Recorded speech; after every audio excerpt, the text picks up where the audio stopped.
the trend by this organization involved robbing victims as they were leaving banking institutions. Some of the banking institutions where the victims were targeted included Navy Federal Credit Union, Bank of America, Capital One, and Wells Fargo Bank. At first, the organization would rob victims as they left a bank and were in the parking lot, usually as they were going to their car. But beginning in October of 2023, their tactics evolved, and the members and associates of the criminal organization began to follow victims as they drove away from the bank. The defendants would follow the victims in their own vehicle and then rob the victims when they arrived home or stopped at other businesses. During one instance, in October 2023, members of the criminal organization were driving in a car and intentionally crashed into a victim's vehicle so that the victim would pull over. Members and associates of the criminal organization subsequently robbed the victim of his personal property when the victim got out of their car to exchange information. The defendants were almost always armed with handguns during the robberies. The handguns were usually modified to be more lethal, often fitted with large capacity magazines and Glock switches, which convert semi-automatic handguns into rapid-firing automatic weapons. On multiple occasions, when the victim refused to comply and give the defendants money and other personal belongings, the defendants would fire their guns into the ground or near the victim in order to scare the victim and force compliance. On 2 occasions, a member of the criminal organization attempted to murder the victims of the robberies. On one of these occasions involved a member of the criminal organization firing at the victim who was attempting to flee the robbery without giving over any money. On the other occasion, which occurred right here in Bowie, the group fired handguns at the victim when the victim attempted to follow the group in his car after the robbery. During another incident that occurred here in Bowie, the victim complied with the group's robbery demands but attempted to call for help, at which point one member of the group struck the victim in the head with their firearm. The second group surfaced in May of 2024 after law enforcement stopped the first group. They continued to rob victims as they left many of the same banks in Maryland. The second group also used handguns and would threaten to shoot or even kill the victims if they did not hand over the money and other property. On many occasions, the group would threaten the victims while pointing handguns at their heads. On at least 2 occasions, the group assaulted victims by punching them and pistol whipping them or striking them with their firearms. On another occasion, a victim was placed into a chokehold during the robbery while another member of the group pressed a handgun with an extended magazine against the victim's stomach. This group was ultimately stopped by law enforcement in July of 2024. In total, these 7 defendants are charged with their respective involvement in 34 robberies and attempted robberies between August 2023 and July 2024. All defendants are currently in jail. As the Attorney General emphasized, these investigations would not have been possible without the collaboration and partnership between our office and our hardworking federal, state, and local partners. In case after case, we show that when we work together and combine our resources, we can make a significant impact on public safety.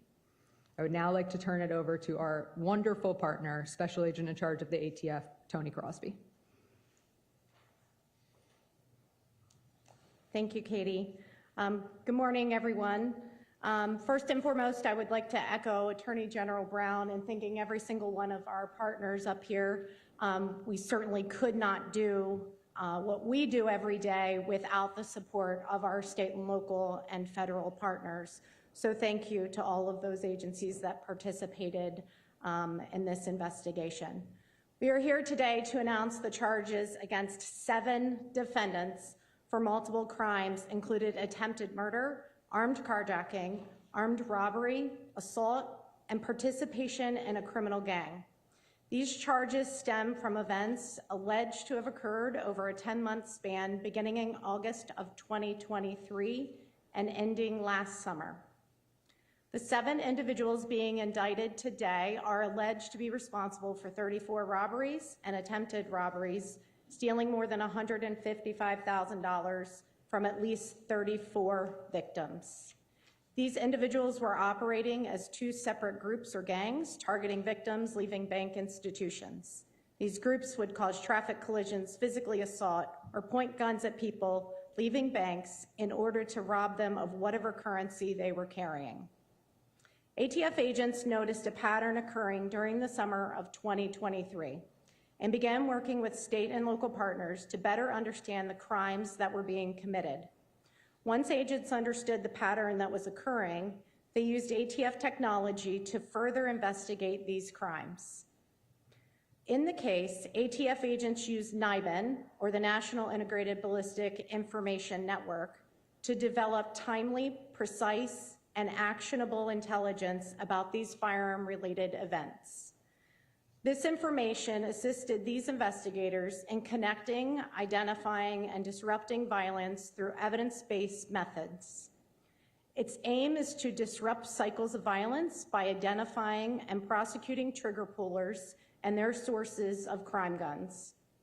NIBIN is the only national network that allows for the capture and comparison of ballistic evidence to aid in solving and preventing violent crimes involving firearms.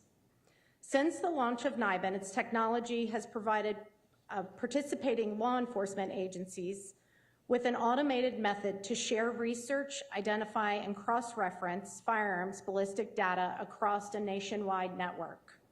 ATF is proud to use this technology in conjunction with our state and local partners to hold these 7 individuals accountable for the suffering they have caused over the last 10-month span. I am especially proud of our Hyattsville 2 agents and Prince George's County Task Force officers who worked diligently to see this case from beginning to end. Thank you to all the state and local partners for their work in this investigation, and thank you, Attorney General Brown, for your relentless commitment to ensuring that these cases are prosecuted to the full extent of the law in order to keep our communities safe from gun violence. Thank you. I will now turn it over to Chief Preston from Bowie Police Department. Good morning, everyone. I want to first welcome everyone to the city of Bowie. It's great to partner with the Attorney General's office to host this wonderful news that's being shared by Attorney General Brown. The incidents in Bowie occurred and began in December of 2023 and lasted through July of 2024, where our community was affected by these crews. Many residents voiced their fear and concern over safety and sought assistance. This community and I are eager for these violent offenders to be held accountable for their actions. I appreciate the collaboration and coordination from our Attorney General, Anthony Brown, and all the law enforcement partners here today. I want to extend my heartfelt thanks to the Bowie Police Department, particularly to the dedicated members of my criminal investigative section for their hard work in solving these cases. It's now my pleasure to bring up Assistant Chief William Lowry with Anne Arundel County Police Department. Thank you, Chief. Good morning. On behalf of Chief Amal Alwad and the Anne Arundel County Police Department, really appreciate you being here this morning.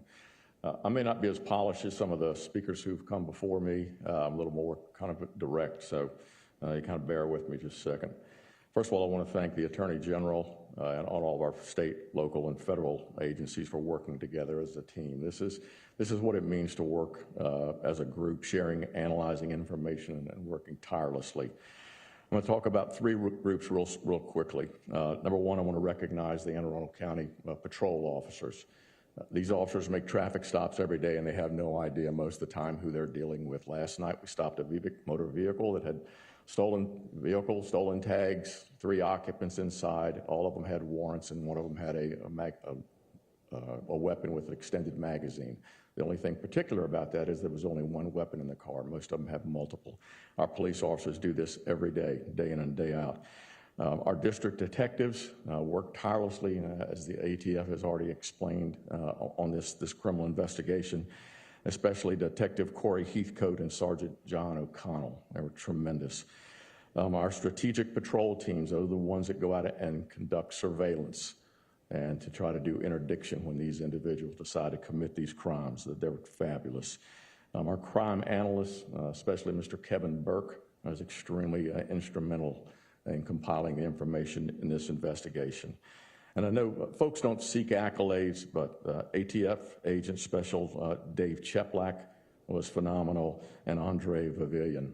Really appreciate the work that each and every one of you did. And I know there was a multitude of other folks. So that's the first group. The second group is the crime victims. We can't imagine the trauma that these victims have went through. Police officers endure trauma every day, but for a mom and dad or a grandmother, sister or daughter to be pulling up to a bank just trying to conduct some business, and then these traumatic events occur. And this will stay with them, as the Attorney General has already spoken about. This will stay with them the rest of their lives. So I want those victims to know that we're here for you. Everybody that you see standing behind me, every one of us are here for you. We will never give up trying to find these individuals. Lastly, Anne Arundel County is a great place to work. It's a great place to live. It's a great place to raise your children. And the Anne Arundel County Police Department is committed to keeping it that way, so we're going to hold the line in Anne Arundel County, and I know I speak for every other law enforcement entity that's up here. Lastly, I'll talk to the criminal element. Hopefully none of them can hear me right now. Hopefully all of them are in jail. But I want to talk to you for just a second. If you come into Anne Arundel County to commit these crimes, you'll have to deal with us. And I want you to understand that. You think you're tough because you make the decision to steal people's cars, which takes away their livelihood. A lot of these folks' cars who were stolen, it's their only way to get to work or their only way to take children. So the trauma that they went through just with that is insurmountable. They steal cars, they carry guns with extended magazines on them, they put masks over their faces, and they terrorize innocent folks, and they steal their hard-earned money. You're nothing but cowards, and you're a plague on society. I don't think I can make it any plainer than that. We and our partners who stand behind me right here, we will hunt you down and see that you are prosecuted to the fullest extent of the law. Don't come into Anne Arundel County. All right? Thank y'all for being here.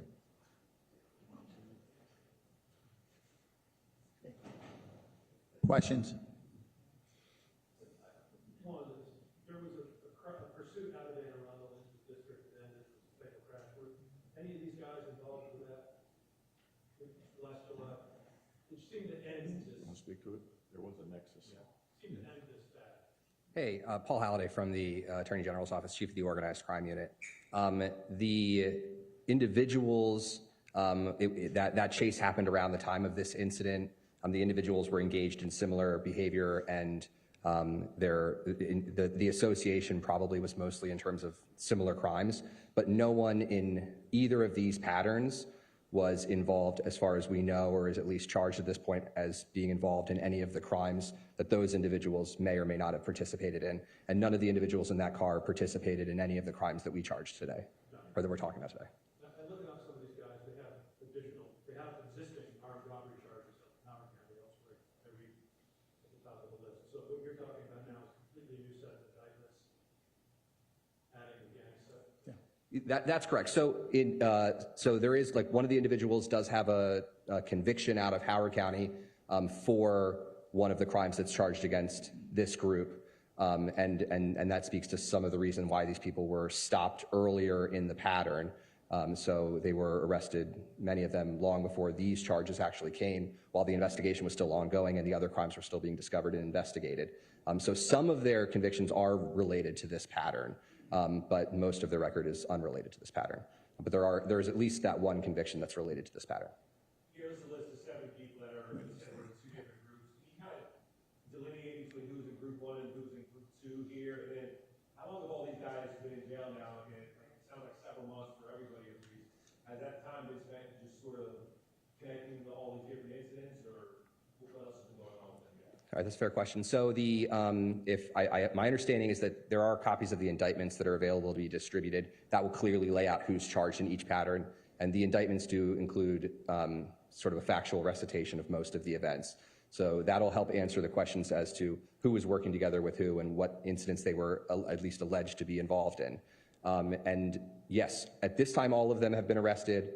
At least one of them was arrested, or 2 of them were arrested because of these indictments. The other 5 were arrested either for related crimes or other unrelated crimes.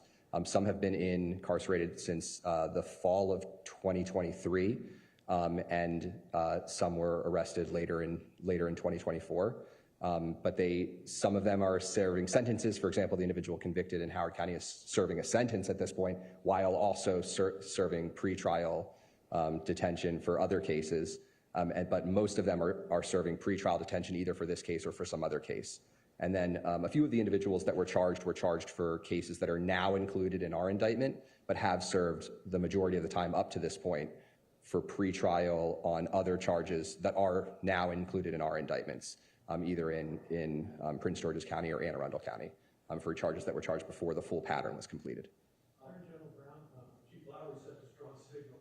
Are you guys, summer is coming, these things seem to, like I said, have stopped for the most part around the time of that crash last year. Are you sending a signal as we head into summer?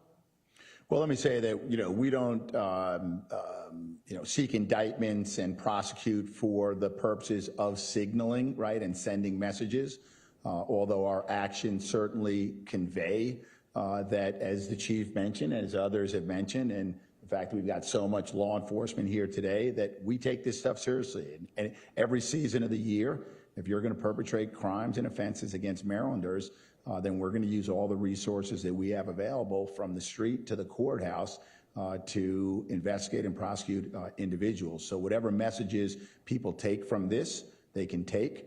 But it's, we take one investigation at a time and one prosecution at a time. Run afoul of the law and you will encounter us.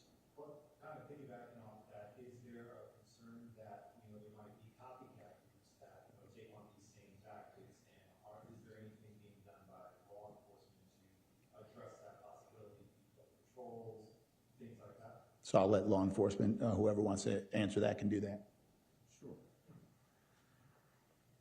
So copycats are always an issue that occurs in the criminal environment. They tend to copy each other. They're not the smartest individuals in the world. However, they are extremely violent. So the police department, as the Attorney General has said and the other speakers have said, we're always trying to stay one step ahead, whether that's through an integration of intelligence information, networking between our local and state and federal law enforcement partners. But this is something we take extremely serious. We've seen the trauma that these victims have. One lady was 80 years old, not on this indictment, but one of the ladies was 80 years old, and these three individuals got up and put guns in her face. So police departments take that extremely personal. We deal with our community members every day, and we see the things that they go through. So I hope that answered your question, sir. Can someone address how these guys got their intel? How did they know that people were withdrawing large sums of money? They weren't going after $100. I don't think we're going to speak to that. Why don't you just say we're not going to speak to that? Yeah, I don't think we can't speak individually to the facts. Hopefully those will bear out a little better in trial. The only thing that the facts do show are that the individuals were all leaving the bank at the time. And so the hit rate was pretty high in terms of how much money they got on some of them. So there is an answer to that question. Well, at trial, some of it's going to take just what the evidence we actually have that's actually admissible that we can actually speak to in court as to what we can actually share with the courts and with the juries about what we know about those cases. But they're ongoing. There is information in the indictments that might be helpful, but it really depends on what comes out in trial at this point. Why did the term bank jugging?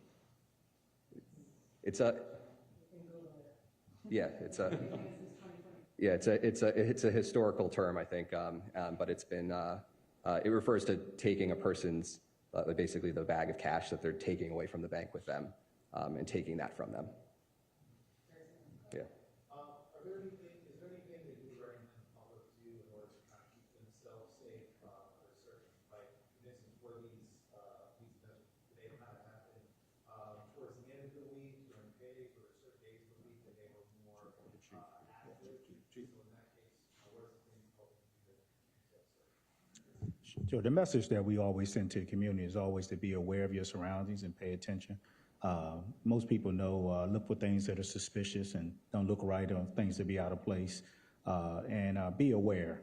One of the things we, in this day and time with cell phones, and we're distracted as a society and community, especially when you're, conducting business transactions at a bank and things of that sort. Try to find ways to, if you're making withdrawals, and make sure that those monies are securely placed on your person as you're leaving the institution. Just pay attention as you're transgressing to and from these particular institutions. Any reaction from anybody out there? Obviously, these bad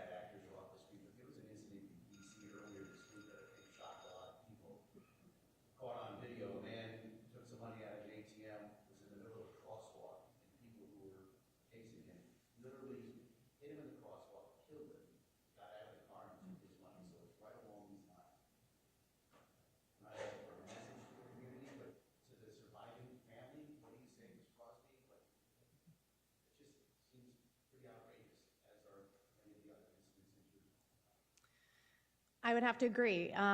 It is outrageous, and it's unfortunate that these incidents are happening. From the standpoint of ATF, obviously, there's a lot of firearms that were used in these incidents, and it's ultimately our goal to work with state and local law enforcement to get those firearms off the street. And in this case in particular, if it were not for the NIBIN network that I spoke about, we would not have been able to connect a lot of these crimes, along with the other intelligence that is being used. But I stand behind the state and local partners that we work with every day in making sure that we are investigating these individuals to the fullest, so that incidents such as what you were talking about, these individuals are taken off the street and prosecuted accordingly. These are still out there, and some of the pure defendants are from D.C. So what's still happening? I mean, this is great, but some man was killed just this week, cash in his hand in a crosswalk. An observation that we're all seeing. Yep. The youngest accused was a 19-year-old, followed by a 20-year-old right after them. What are you saying that people in the community who are essentially young people who are essentially just graduating from high school who are choosing to commit these violent, very serious crimes? So it's a very good question about young men and young women making a personal decision to go into the criminal element. I think all they have to do is look what's occurred here. You look at the future that these individuals have in front of them. Hopefully they're going to be spending decades in prison. I think from a personal perspective, from a chief of police who's been doing this for over 50 years, a lot of it starts at the home with parenting skills and talking to these young folks. By the time we get them when they're 19, 20, 21 years of age, it's almost impossible to turn that around. I'm not saying it is impossible, but it's very, very unlikely. So I hope these young folks understand they can be productive members of the society, and they can be a part of the community, or they can be a part of the criminal element, and they have to deal with us. I also saw from the photographs that it looks like they were bragging on social media, Instagram, or what were they using? Those photos are combinations of private messages and public messages, but that is at least bragging to each other or sharing that information with co-conspirators and things like that. But that's exactly what these are all of these photos that you see here are obviously social media in some way, whether they're posts or messages. So that's correct. Good. All right. Thank you, everybody. We will be here to answer any questions that we can help for you. And we will keep copies of the indictment. Sorry. Thank you. You're going to share these electronically with us? We will give you the whole house. And this you are. We'll give you the indictments too. Thank you all so much. Thank you. We are adjourned. Thank you.